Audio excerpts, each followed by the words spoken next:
The lawyers have been fighting for him since day one. Diddy is right, and others are just delusional.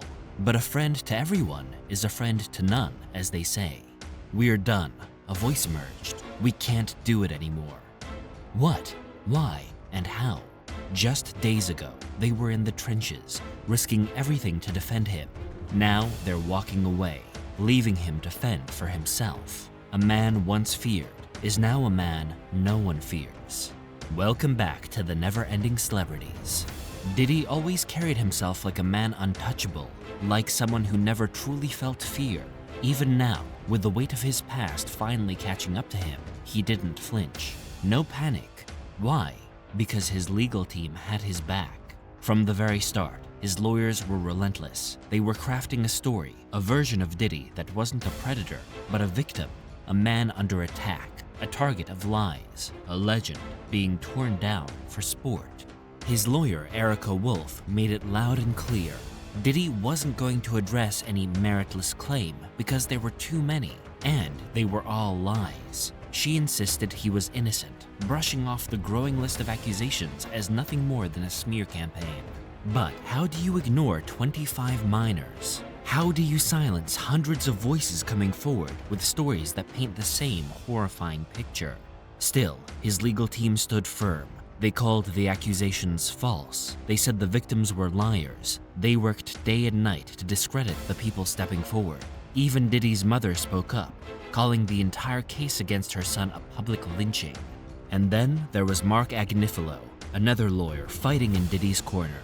He humanized him, painting a different image: the music mogul, the family man, the entrepreneur who built an empire from nothing. But even Agnifilo had to admit, Diddy wasn't perfect. He's an imperfect person, he said, choosing his words carefully. But he is not a criminal. A strange choice of words, don't you think? He reminded the world that Diddy cooperated fully with investigators, even voluntarily relocating to New York for the trial. An innocent man doesn't run, he argued. An innocent man stands his ground. But the prosecutors told a very different story. They described a dark empire, a twisted system built on fear, control, and silence. A network of enablers who made sure the victims had nowhere to run. Victims who were allegedly drugged, trafficked, and trapped in a nightmare that spanned decades. And when the courtroom doors finally opened, Diddy pleaded not guilty.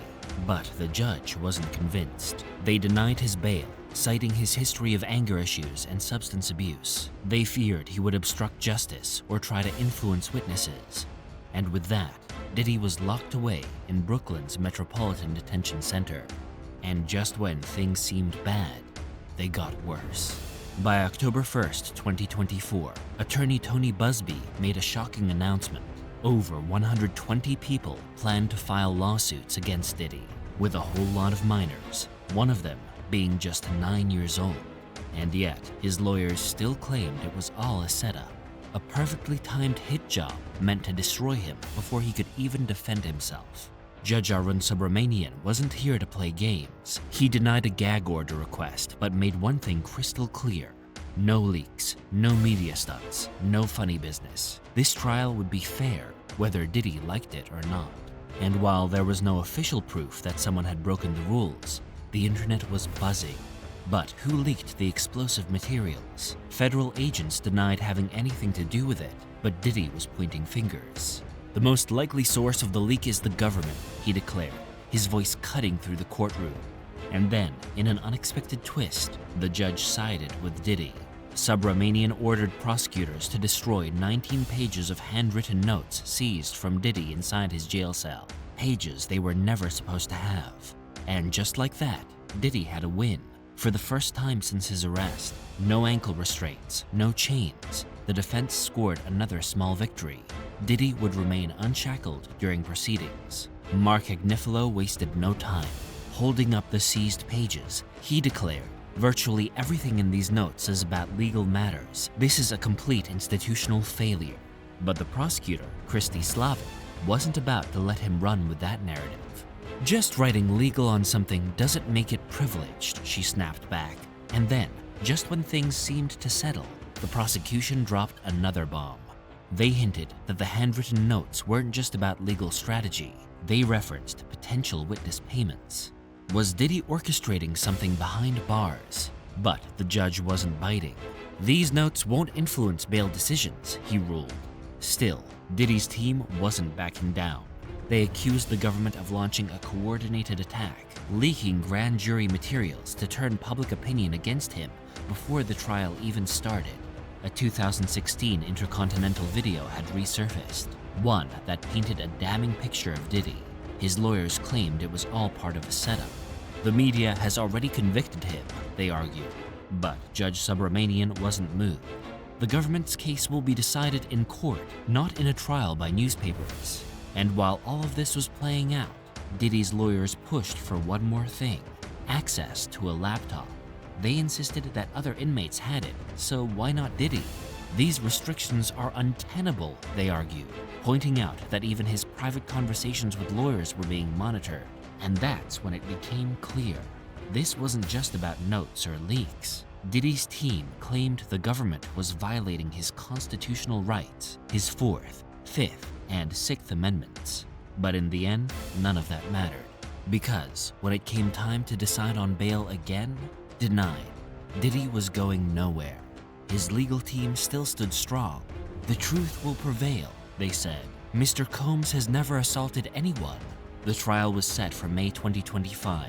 Diddy thought he had time, but he had no idea what was coming next. Something was about to change everything. Anthony Rico, one of Diddy's defense attorneys, filed a motion to withdraw from the case. Rico didn't explain his reasoning. No drama, no spectacle, just a simple, chilling statement.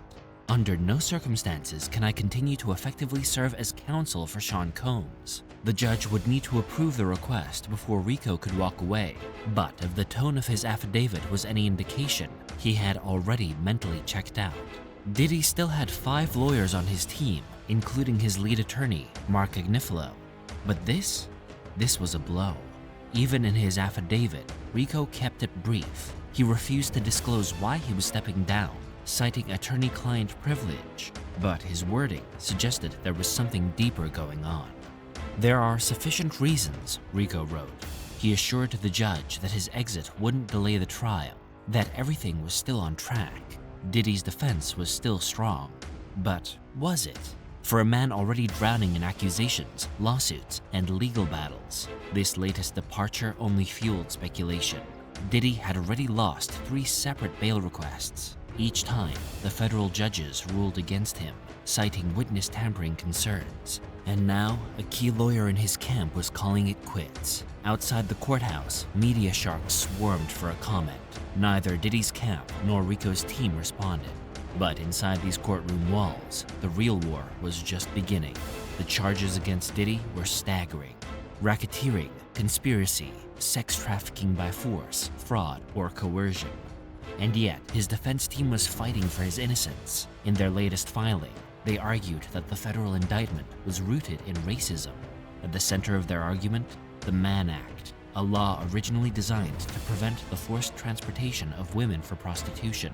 But Diddy's lawyers claimed that the law had a racial bias. No white person has ever been the target of a remotely similar prosecution, his attorneys wrote in their latest court filing.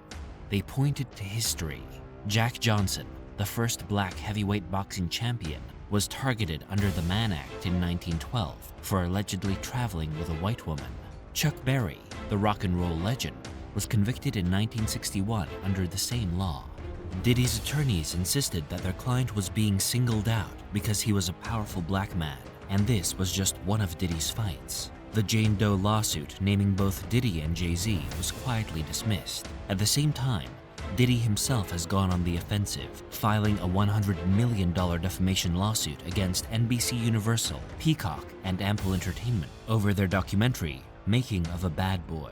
According to his legal team, the documentary was nothing more than a hit piece designed to destroy him before he even had his day in court. And yet, despite all the chaos, one thing remained unchanged. Diddy was still behind bars, and he wasn't getting out anytime soon. But what do you think? Will we get to see any more surprises before the 5th of May? Let us know in the comments section below. And make sure to check out other celebrity secrets and scandals.